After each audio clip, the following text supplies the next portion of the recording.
Hala, grabe mga kababayan, talagang napakabilis po ng paggawa dito sa mga pagtatambak ng ating karagatan.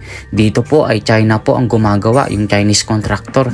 Kaya tunghayan po natin yung mga nangyayaring paggawa ng reclamation dito.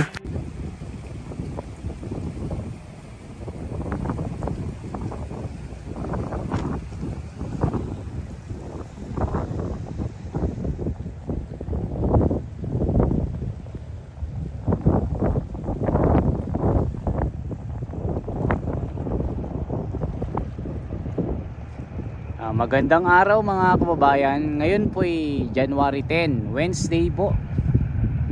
At ito pong bagong update ng Manila Bay Reclamation. So nakikita po natin yung Chinese vessel ay kasalukuyang nagtatrabaho po at kasalukuyang nagbubuhos ng buhangin. So isusum lang po natin ito.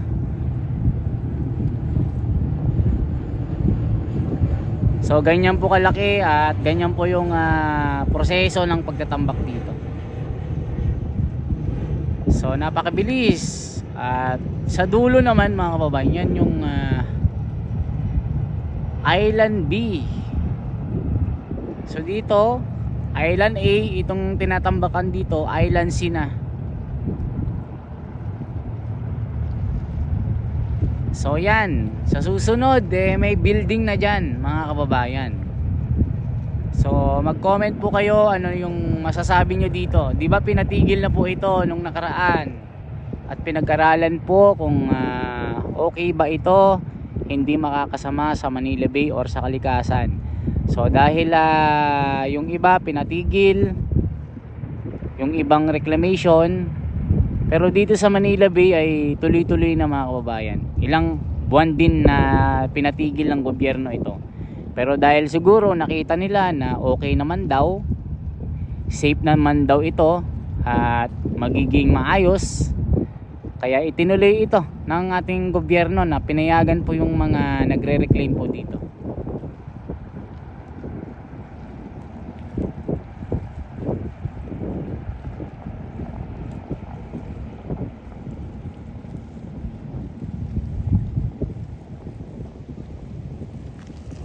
So, ito yung sinasabi ko sa inyo mga kababayan. Ito po yung napaka-iconic na pasyalan dito sa MOA.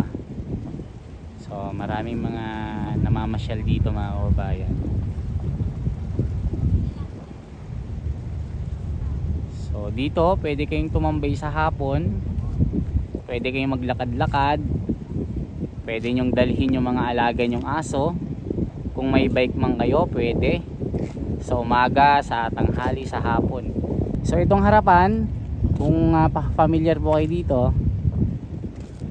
dito kayo uupo para malanghap nyo for the meantime yung fresh air. Pero sa susunod mga kababayan, pag upo nyo dito, wala na kayong makikitang dagat, puro building na po ito. So ayan po siya. So yung iba, ang daming barko doon, medyo malayo na kasi hindi na natin masusum ng malaki. So yan, nakikita nyo ang taas po ng mga buhangin na nakatambak dyan. Parang nagkukulay puti dahil na tatapatan ng mainit na araw. Gaya nyan, ayan, nakikita nyo, yan po siya.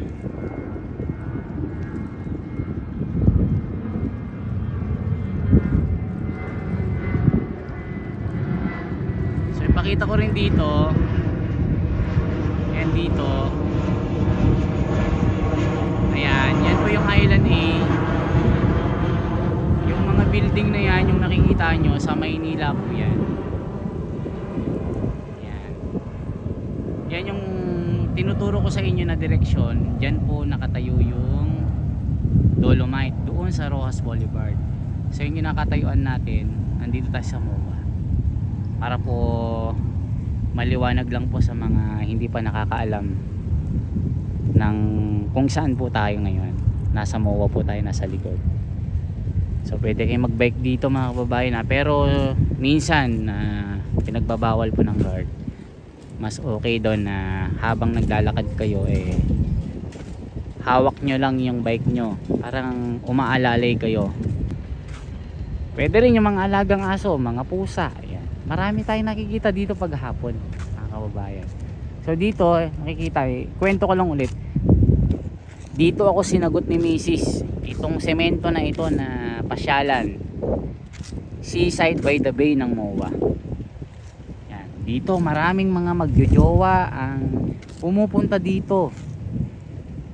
Yung bagong kilala na nag-meet lang sa social media, nagka-chat lang ng minsan, dito nagkita. At dito rin nagkatuluyan. Magaya sila. Diba? Dito pwede kayong tumambay. Pagkasama nyo yung jowa nyo, parang wala nang bukas, parang wala nang ending yung usapan nyo. Parang feeling mo kayo lang dalawa pag nandito kayo, kahit marami kayong katabi, feeling nyo, solo nyo yung lugar. Maraming memories itong seaside na ito. Marami ding mga dayuhan dito na nakikipagkita sa mga kababayan natin na gustong makatuluyan ng mga banyaga dito sa lugar na ito. Dito napapa-oo ang nagjowa sa social media, dito nakaupo. Dito rin nag-away, dito rin naghiwalay. 'Di ba? Lahat dito sa lugar na ito maraming memories. Dito nagkasampalan, dito nagkahabulan, dito din nagkatuluyan, dito rin nagkaaminan ng nararamdaman. Ganun katindi dito, mga kababayan. Maraming memories ito. Dito rin nagkasingilan, dahil dito nagkita yung matagal nang magkaaway dahil sa utang. Buti ka pa, sabi niya. Nagmomowa ka palagi. Ako minsan beses lang, minsan lang sa isang taon ako nagpunta dito. Ikaw pa ang makikita ko. Kumusta na ang inutang mo? 2 kilong bigas, ano na?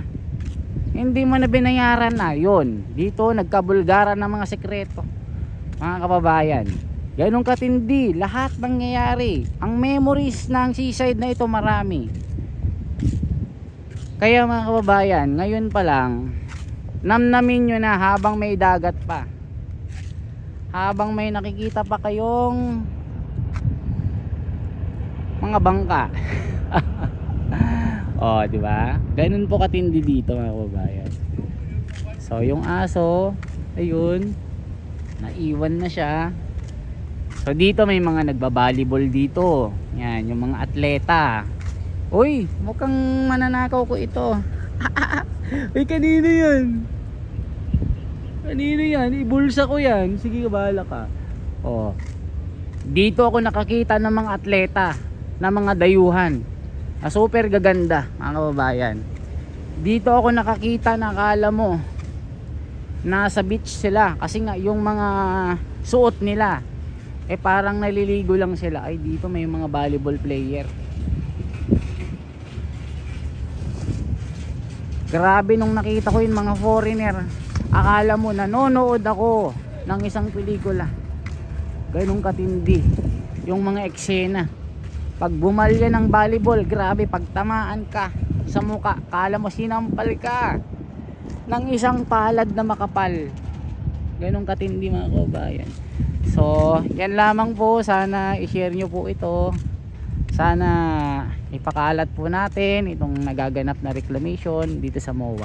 Salamat po. Ako po si Esme TV ko sa YouTube. Sa FB, ako po si The Wonders Philippines. Salamat, mga kababayan.